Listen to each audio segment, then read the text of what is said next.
Miremos hacia ese Espíritu Santo, al cual un autor espiritual llamó el gran desconocido. El credo nos dice, el credo de Nicea, que el Espíritu Santo es Señor y dador de vida, que procede del Padre y del Hijo y que habló por los profetas. Es Señor el Espíritu Santo, porque Él es quien nos perdona los pecados, quien nos hace nacer de nuevo en el bautismo, y entonces nos reconquista del poderío, del señorío del demonio, para que Dios señoree en nuestras almas. Es dador de vida, porque es el que nos comunica la vida de la gracia, y así como el alma es la que da la vida al cuerpo, la gracia es la que da la vida al alma, una vida que es más que humana, una vida divina, una vida que nos hace partícipes de la naturaleza divina. Procede del Padre y del Hijo, en el misterio de la Trinidad. Desde toda la eternidad el Padre se conoce a sí mismo, y en ese conocimiento el Padre engendra al Verbo que es el Hijo, y el Padre y el Hijo al conocerse se aman, y de ese amor del Padre y del Hijo, de los dos, procede el Espíritu Santo como amor personal en la Santísima Trinidad, y que habló por los profetas, porque Él es el que fue inspirando a los profetas que anunciaban la venida del Mesías, y Él es el que ha ido inspirando y ha llevado de alguna manera la mano y la pluma de aquellos que han puesto por escrito las palabras que Dios les revelaba. Y es el mismo Espíritu que se hace presente en el bautismo de Cristo, que lo empuja al desierto para la oración, y es el Espíritu que Jesús promete a sus discípulos. Cerramos con esta Pentecostés el ciclo de la Pascua. Dios, que en Navidad se hace hombre, que el Viernes Santo muere en la cruz y resucita, ha vuelto al cielo en la ascensión. Pero, como decíamos, vuelve al cielo, pero no para dejarnos solos aquí en la tierra.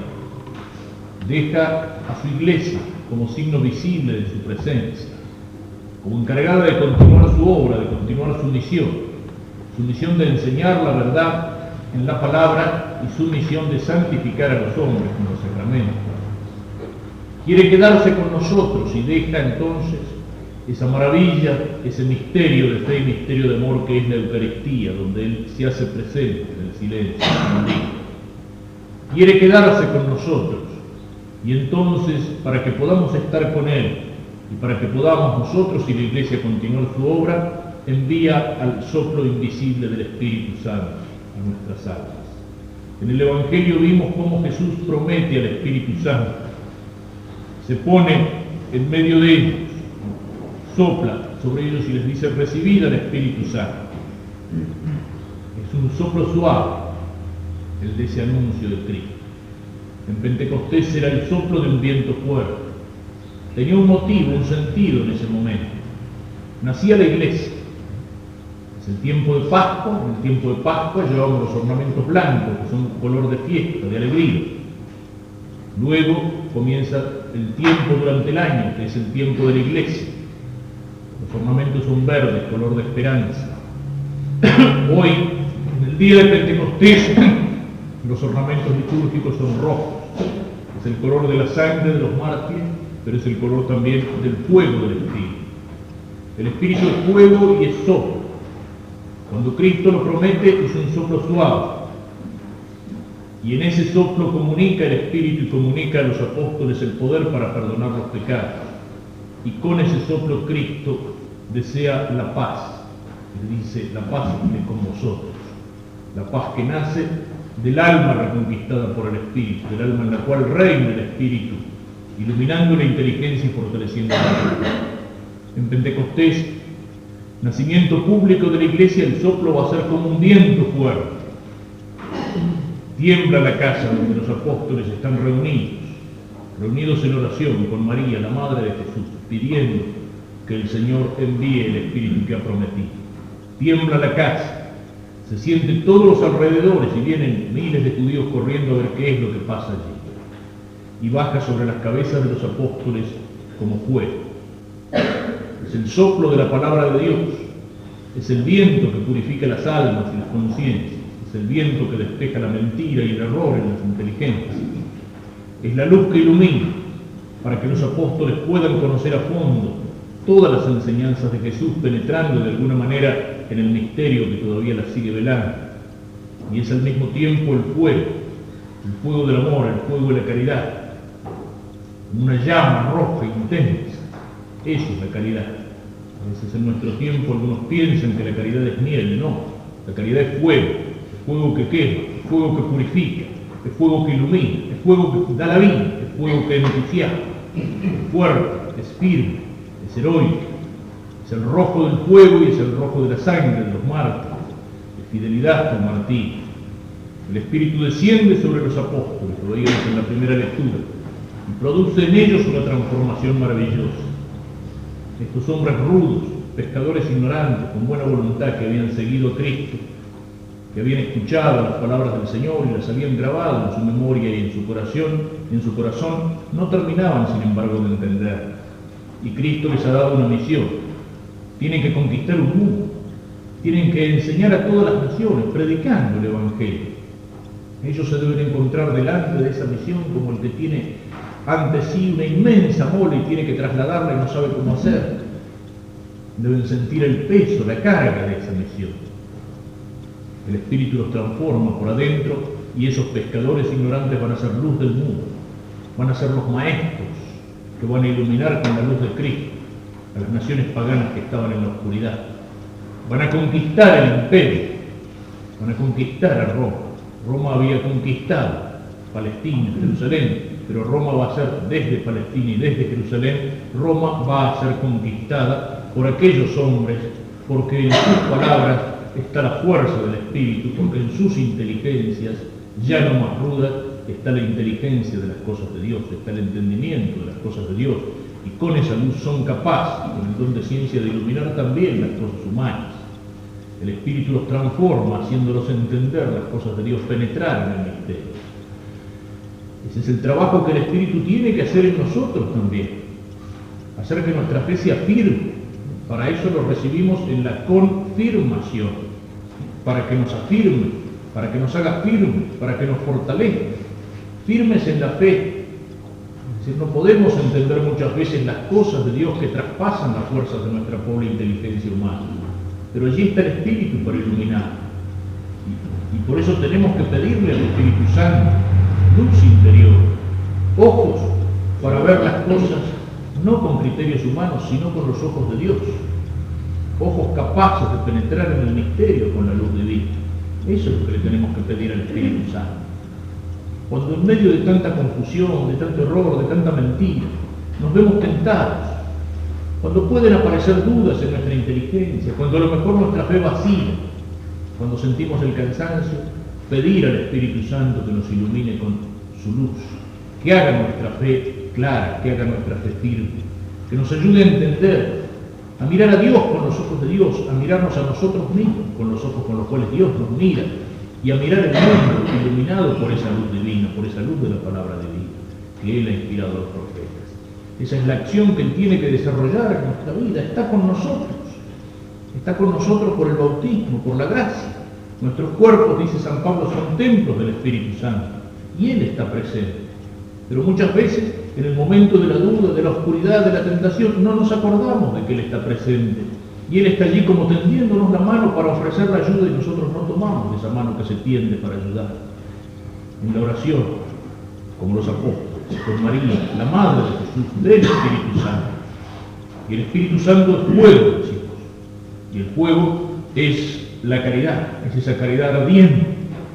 Esos apóstoles que eran cobardes, esos apóstoles que habían negado a Cristo, a Pedro, o que por lo menos se habían escapado, se habían escondido. Esos apóstoles que incluso después de la resurrección están allí encerrados por miedo, por temor, de pronto se sienten llenos de coraje, de fuego, de valor.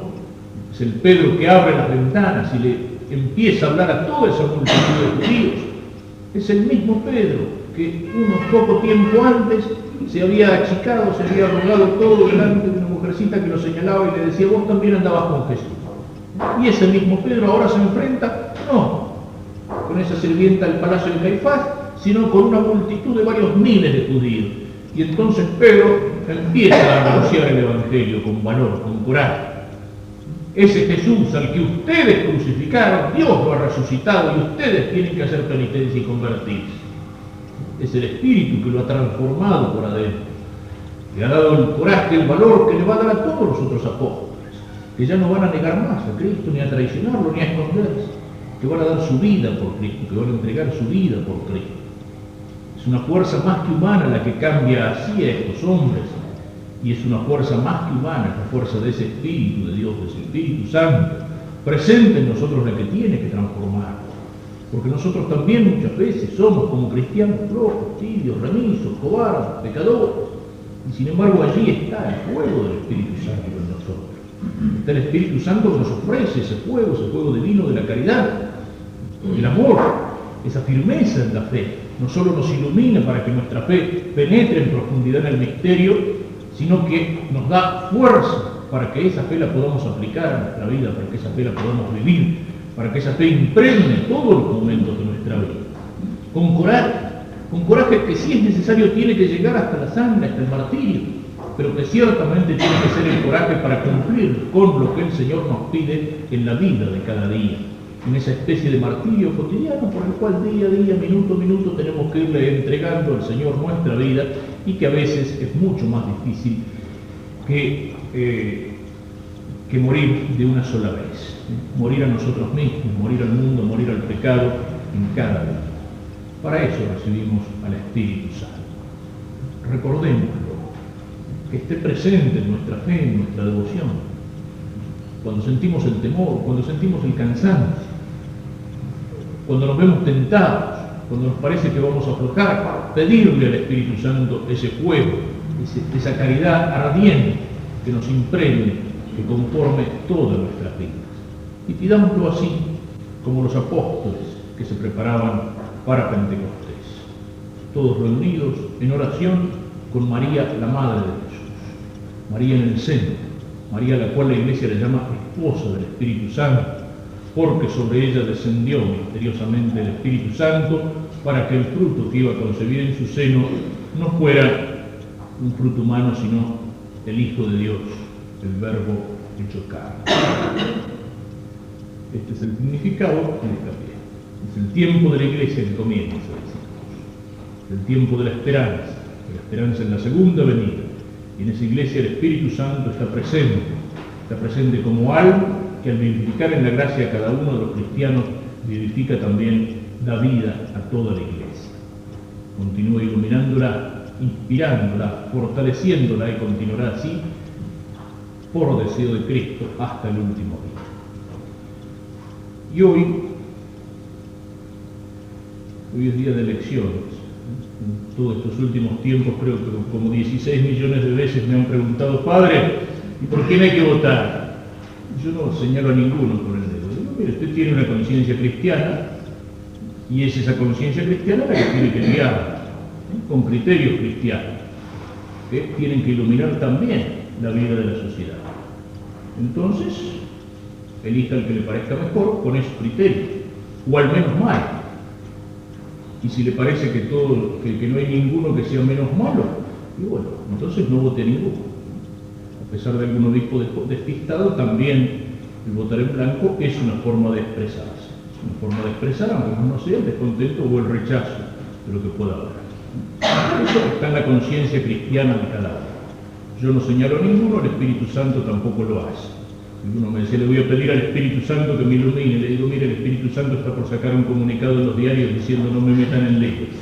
El que coincida en las elecciones con el día de Pentecostés, yo no tengo nada que ver con eso. Pero eso sí, y menos, sin embargo, hay algunas cosas que quisiera señalar porque trascienden un poco esto. No sé, yo recuerdo muchas campañas electorales. En general las campañas electorales no son un derroche de sabiduría, de prudencia, de serenidad, de todas esas cosas. Pero recuerdo muy pocas que hayan tenido un nivel, digamos, tan bajo como este, donde se haya usado de tal manera el rencor, el ataque personal, el ensuciar a las personas, los recursos bajos, el recurso de jugador tramposo, con cartas o de tipo que pega golpes bajos. No recuerdo ninguna en la que se haya utilizado con tanta intensidad. Eso quiere decir que hay algo que no anda entre nosotros, ¿no? Y hay otra cosa que quisiera señalar. Si no señalaron candidatos, dirían los curas se están metiendo en política. Pero lo que pasa es que a veces la política se mete con las cosas de Dios. Se mete con las cosas de Dios. Cuando nos canonizan lo que es una forma de gobierno, por ejemplo. La democracia es una forma de gobierno. Una forma de gobierno entre otras formas posibles. Algunos piensan que está mejor, otros no. La Iglesia dice en el Concilio Vaticano II, en la Gaudium et Spes, la Iglesia no se identifica con ningún sistema político. No se identifica con ningún sistema político, pero es un sistema político, es un medio. Un sistema político es una forma que, si se adapta a un pueblo, a la idiosincrasia de un pueblo, puede servir para lograr el bien común. Pero lo que importa es el bien común de este pueblo y de esta patria, y el sistema político es solo un instrumento que vale en tanto cuanto sirve para eso. Si se pone el sistema político por encima de todo, digamos, por ejemplo, la democracia, no al servicio de la patria, sino por encima de la patria, se la está transformando en una especie de religión. Y eso es lo que están haciendo algunos. Nos quieren borrar la religión cristiana de las almas, pero en vez de esa religión nos quieren poner a la democracia como si fuera una religión. Y no exagero, recibimos hace muchos días, como la recibimos todos los sacerdotes, llegó a todas las parroquias, seminarios, le deben haber mandado a todos los sacerdotes del país la carta de un candidato, de cuyo nombre no quiero acordarme, ni aquí ni tampoco en el Cuarto Oscuro, que nos pedía a todos los sacerdotes, nos pedía oraciones en el fondo, ¿para qué? Para que ganara él. Pero decía el espíritu de Pentecostés, y espíritu lo ponía con minúsculas, ya no se debe haber enterado que es la segunda persona de la Santísima Trinidad, que es el Espíritu Santo. Hablaba del espíritu de Pentecostés como no puede hablar del espíritu deportivo, del espíritu de la Cuaresma, para que el espíritu de Pentecostés, que es justo que coincide con las elecciones, o sea, Pentecostés coincide con las elecciones, no las elecciones con Pentecostés, son más importantes las elecciones que Pentecostés. Leí el otro día en el diario la carta de un general retirado, expresidente de la República, que se llama Declaración de Fe. ¿Declaración de fe en qué? ¿En Dios? No, en la democracia. Y en la carta viene a decir, con una serie de vueltas, fuera de la democracia no hay salvación. Como antes decíamos, creo en la Iglesia de Cristo, sin la cual no hay salvación. Ahora no, la religión es la democracia y fuera de la democracia no hay salvación. Hasta el mismo Dios tiene que ser democrático, porque decía en esa carta que sin la libertad y la democracia no se entiende ni la historia del cristianismo ni se entiende la creación. Es decir, que Dios le debe haber preguntado a Adán y Eva, ¿quieren que los crea? Levanten la mano. Si votan por mayoría los voy a crear. Y también son cosas sueltas, pero que son significativas. Algún acto de proclamación de algún candidato, la gente cantaba, o le leo el único maestro se llama fulano de tal. El único maestro se llama fulano de tal. Yo creo que algo de eso hay en el Evangelio. Del único maestro, pero no, que yo me acuerdo, no se refería a ningún candidato a la presidencia de la República Argentina, creo que se refería a Cristo. Entonces, por eso decía que a veces, si hablamos de estas cosas, hay gente que se enoja y dice, el cura se mete en política, pero claro, la política se mete con las cosas de Dios, se mete con las cosas de Dios, y entonces a veces uno tiene que tocar estos temas, cuando en lugar de Cristo nos quieren poner otras cosas, cuando en lugar de la fe en Dios, de la fe sobrenatural, trascendente, nos quieren poner la fe en un partido, en una forma, en un sistema de gobierno que en el mejor de los casos son cosas humanas. Y una última cosa, no nos hagamos ilusiones. Gane quien gane, no nos hagamos ilusiones. Nadie tiene la varita mágica. Nadie va a cambiar las cosas porque cambie la persona que está sentada en el famoso sillón de don Rivadavia. Las cosas son muy... Aquí, digamos, la situación que vivimos nos muestra que hay heridas muy profundas y eso no se cambia con discursos, no se cambia con leyes, no se cambia con medidas políticas. Aquí lo que está podrido y lo que está herido es el corazón del hombre, es el corazón del hombre, eso es lo que está profundamente herido entre nosotros, los argentinos. Eso es lo que está herido, el desborde de las pasiones, el desborde de la inmoralidad, de la delincuencia, de la pornografía, de la falta de honestidad, de la mentira. Eso no lo cambia un cambio de partido, un cambio de gobierno o lo que sea.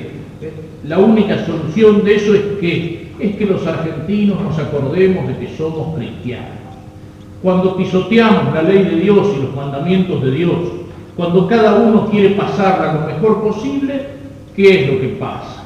Nos parece que olvidándonos de Dios y despreciando los mandamientos de Dios y haciendo lo que se nos da la gana, vamos a vivir un paraíso en la tierra. No, lo que vivimos es un infierno, porque como todos piensan lo mismo, cada uno trata de reventar al vecino para pasarla mejor. Y eso es lo que estamos viviendo. ¿Y qué puede pasar en un país, en una nación, cuando en lugar de pensar en el bien común y en lugar de caminar por el camino derecho que nos señalan los mandamientos de Dios y que sirve también para el bien común de la nación y de la patria, cada uno piensa con egoísmo en sus intereses particulares, y una nación deja de ser un pueblo y una comunidad para transformarse en algo así, como decía el paisano, más difícil que arriar una tropilla de sapos. Y eso es lo que somos ahora los argentinos, como una tropilla de sapos, cada uno disparando para un lado y para otro, y este es un país que se disgrega, es una patria que se nos muere. ¿Y cuál es la solución de eso? Que nos acordemos de que somos cristianos. La ley que tiene que solucionar todo ya está dictada. No hace falta que la dicte ningún presidente, ningún candidato, son los mandamientos de Dios, es la ley del Evangelio. Ahí está la raíz más profunda. Es muy fácil sentarse en la mesa de un café o en una mesa redonda de la televisión y arreglar el mundo y sus alrededores con la lengua. Pero lo que tenemos que empezar a arreglar es ese pequeño pedacito de mundo que tiene cada uno adentro de sí. Si empezamos a vivir como Dios manda y como nos manda el Evangelio, si empezamos a vivir amando a Dios por sobre todas las cosas, entonces vamos a amar también al prójimo, y si amamos al prójimo lo vamos a ir a respetar y las cosas pueden ir cambiando. Si no amamos a Dios por sobre todas las cosas, si no reconocemos a Dios como Padre, ¿cómo nos podemos reconocer como hermanos aquí en la tierra? Eso es lo que falla, eso es lo que no anda. Aquí en Argentina hace falta como programa político aquello que decía el Santo Papa Pío XII, que se lo ponía como una meta a la acción católica. Es todo un mundo el que hay que rehacer desde los cimientos. Rehacer desde los cimientos, porque está deshecho, hay que rehacerlo desde los cimientos, desde las ruinas, desde estas ruinas de la Argentina que hoy vivimos. Hay que transformarlo, decía Pío XII, hay que transformarlo de salvaje en humano. Es decir, vivimos un mundo donde, porque se han liberado los instintos del hombre hacia el pecado, es un mundo salvaje. Un mundo salvaje. Y hay que transformarlo de salvaje en humano. Es decir, de acuerdo al orden natural que Dios quiso cuando creó al hombre, con inteligencia y con libertad, y lo creó para vivir en sociedad. Y de humano en divino, es decir, conforme al corazón de Dios. Para eso tenemos que trabajar.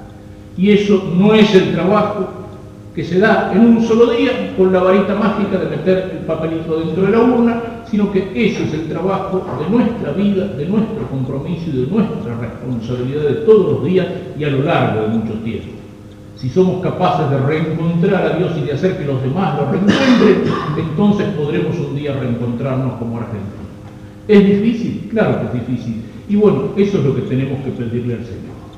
No que gane este o que gane no, sino que la Argentina sea lo que Dios quiso, lo que Dios quiso que fuera. Y pedírselo por medio de esa Madre que es la Santísima Virgen, y que si hoy se hace presente en la tierra de nuestra patria, si hoy la Virgen se hace presente en San Nicolás, como estuvo antes presente en Luján, o en el Valle, o en tantos otros lugares de nuestra tierra, y la Virgen nos transmite un mensaje que es el mismo de Fátima, que es oración, penitencia, conversión, es porque ella está preocupada por esta tierra que la tiene como su madre, está preocupada por esta patria que tiene en su bandera los colores de su manto de Virgen Inmaculada. Pidámosle a la Santísima Virgen, pidámosle al Señor así, que nos ilumine, pidámosle que nos inspire, recemos también, especialmente en este día, por la patria y por la Iglesia.